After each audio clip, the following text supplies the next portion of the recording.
The economy around using snus is much better than smoking. One can lasts about 3 days for me, and that is about 5 to 7 portions of snus per day. And that is because one portion contains more nicotine than a cigarette. However, there are some chain snoozers who use up to 1 can per day. When you have bought snus, I recommend to place it in the refrigerator. It will stay fresh there for about 3 to 4 months. The can that you use daily, you can keep it in your pocket for up to 1 week and it will still be fresh. However, in the freezer you can keep snus fresh even longer, up to 12 months. Now, I would like to give you a little tip of how to make old snus fresh again. Let's say that you by mistake have dropped a can of snus inside your armchair and discover it not until 5 weeks have gone. When you open it, you can see that it's completely dried out, so you just have to add some moist to it, either by spraying a little bit of water over it,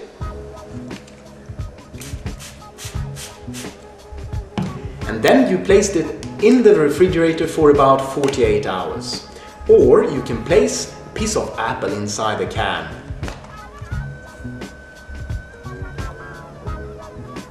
And then keep it in the refrigerator for 48 hours.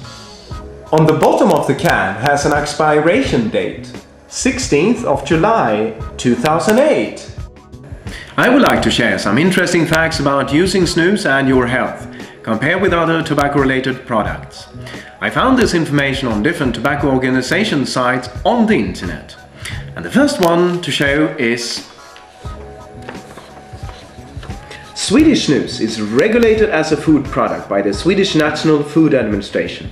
This means tighter quality and manufacturing controls and meeting food guidelines. When Swedish snus is steam pasteurized, it removes the dangerous microorganisms that can cause cancer.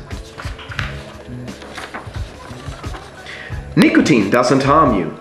Caffeine doesn't harm you either. Inhale any type of smoke and you will get health problems. 1 in 3 smokes in Europe, but only 1 in 6 smokes in Sweden.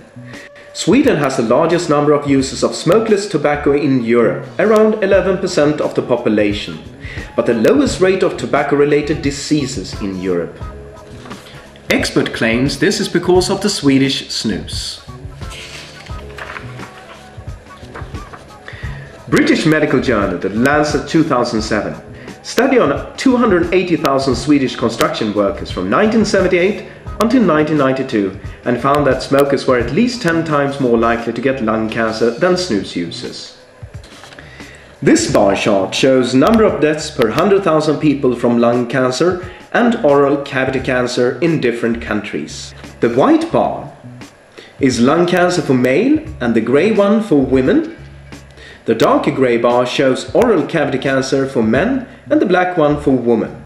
As you can see, Sweden has far lower rates than compared with other developed nations and United States. This diagram shows the level of nicotine you get from different tobacco-related products. As you can see, the initial kick of the nicotine is higher with a cigarette than with a snus. But overall, the amount of nicotine that you get from snus is higher than from a cigarette.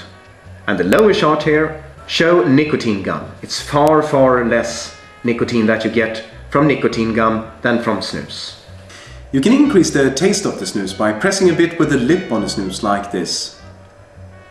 Well, maybe a little bit more discreet.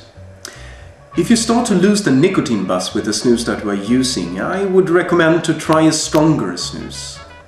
I don't recommend eating while using snus.